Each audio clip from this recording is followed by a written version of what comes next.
Everyone, मेरा नाम सहजप्रीत है। मैं कक्षा 5वीं का छात्र हूँ। मेरे विद्यालय का नाम केडी पब्लिक स्कूल है। मैं आज आपको परिश्रम का फल विषय पर एक कहानी सुनाने जा रहा हूँ। एक गांव में एक लड़का रहता था जिसका नाम रोहन था। रोहन पढ़ाई में बहुत कमजोर था, लेकिन उसने हार नहीं मानी। उसने सोचा कि वह परिश्रम करके अपने लक्ष्य को जरूर प्राप्त करेगा। रोहन कई घंटे पढ़ाई करता और अपने शिक्षकों से भी मदद लेता। धीरे धीरे उसकी पढ़ाई में सुधार आने लगे। रोहन ने अपने लक्ष्य को प्राप्त करने के लिए कड़ी मेहनत की। जब रोहन का परिणाम आया तो उसने पूरे गांव में टॉप किया था। रोहन की कहानी ने सबको प्रेरित किया कि परिश्रम और लगन से किसी भी कार्य को सफलता मिल सकती है। हमें इस कहानी से सीखना चाहिए कि जब भी हम अपने जीवन में कोई भी नया कार्य शुरू करते हैं तो हमें उसे परिश्रम और लगन से करना चाहिए, जिससे कि हमें उस कार्य में सफलता मिले। धन्यवाद। मेरा नाम सीरत मिरोक है। मैं कक्षा 6 की छात्रा हूँ। आज मैं आपको बहादुरी और ईमानदारी के विषय पर एक कहानी बताने जा रही हूँ। एक छोटे से शहर में अर्जुन नाम का बहादुर पुलिस अधिकारी रहता था। वह अपनी वर्दी को सिर्फ एक कपड़ा नहीं बल्कि लोगों की सेवा के प्रति मानता था। उसका मानना था कि असली हीरो वही होता है जो बिना किसी स्वार्थ के दूसरों की मदद करता है। एक दिन शहर के मेयर का बेटा जंगल में लापता हो गया। अर्जुन ने तुरंत अपनी टीम के साथ उसकी तलाश जारी रखी। जंगल बहुत घना था और रात होने लगी थी। पूरी टीम वापस लौट गई, लेकिन अर्जुन ने अकेले ही तलाश रखने का फैसला किया।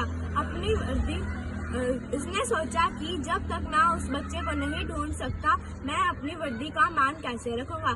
अगली सुबह अर्जुन को एक गुफा के पास बच्चे के पैरों के निशान दिखाई दिए। उस गुफा में कुछ तस्करों ने बच्चे को पकड़ रखा था। अर्जुन बिना डरे गुफा में घुस गया और तस्करों से मुकाबला किया। उसने उन्हें पकड़ लिया और बच्चे को सुरक्षित वापस निकाल लाया। हमें इस कहानी से क्या संदेश मिलता है?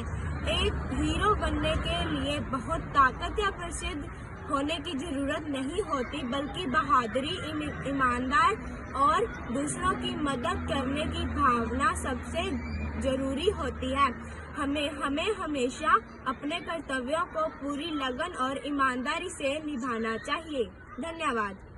My name is Gagandeep. आज का मेरा टॉपिक है वॉइस फ्रॉम किचन। एक मीरा नाम की लड़की है। वो सुबह जल्दी उठती है, चारों तरफ अंधेरा होता है, घर में सारे सो रहे होते हैं, सिर्फ एक वही है जो जगी होती है। वो उठती है, अपने बाल बांधती है और किचन में जाती है। वो ब्रेकफास्ट की तैयारी करती है, फिर अपने बच्चों को उठाती है और फिर सभी को ब्रेकफास्ट खिलाती है। उसकी ब्रेकफास्ट की सारे घर में फैल जाती है। फिर उसके हस्बैंड भी उठ जाते हैं। वो अपने बच्चों का लंच पैक करती है, टिफिन बनाती है, टिफिन पैक करती है और फिर वो सभी को, जब सभी उठते हैं, वो सभी को गुड मॉर्निंग भी विश करती है, पर कोई भी जवाब नहीं देता क्योंकि सारे अपने अपने काम में बिजी हो जाते हैं। वो अपनी हस्बैंड है, वो ऑफिस की तैयारी में बिजी हो जाते हैं, बच्चे स्कूल जाने की तैयारी में बिजी हो जाते हैं। फिर वो अपने बच्चों को गेट तक छोड़ के आती है, स्कूल वैन में चढ़ा के आती है और फिर वो घर में जब वापस आती है, वो देखती है कि उसका इतना सारा काम पेंडिंग है। किचन में बर्तन धोने वाले पड़े हैं, कपड़े धोने वाले पड़े हैं। फिर वो सारा दिन काम करती है और दोपहर के लंच की तैयारी करती है। उसके बाद उसके बच्चे आ जाते हैं, उन्हें खाना खिलाती है, फिर उन्हें पढ़ाती है। ऐसे शाम हो जाती है। शाम को फिर वो डिनर की तैयारी करने लग जाती है और जब डिनर की तैयारी करती है तब भी बहुत सारे काम होते हैं और जो फिर उसके रात को उसके हस्बैंड आते हैं। उसके हस्बैंड उसे कहते हैं, मीरा तुम बहुत लकी हो कि तुम्हें ऐसा मेरे तरह ऑफिस में काम नहीं करना पड़ता। मीरा चुप रहती है, कुछ बोलना तो चाहती है पर कुछ बोलती ही नहीं है। मीरा फिर सारा रात को काम करती है। जब रात को वो लास्ट प्लेट धो रही होती है तब उसकी रिफ्लेक्शन उसे प्लेट में दिखती है और वो विस्परिंग करती है कि जो लोग हैं वो ये क्यों नहीं समझते हैं, जो किचन है वो भी तो ऑफिस है, जो घर है वो शॉप वर्क है और जो उसमें काम कर रहे हैं वो औरतें भी वर्कर हैं।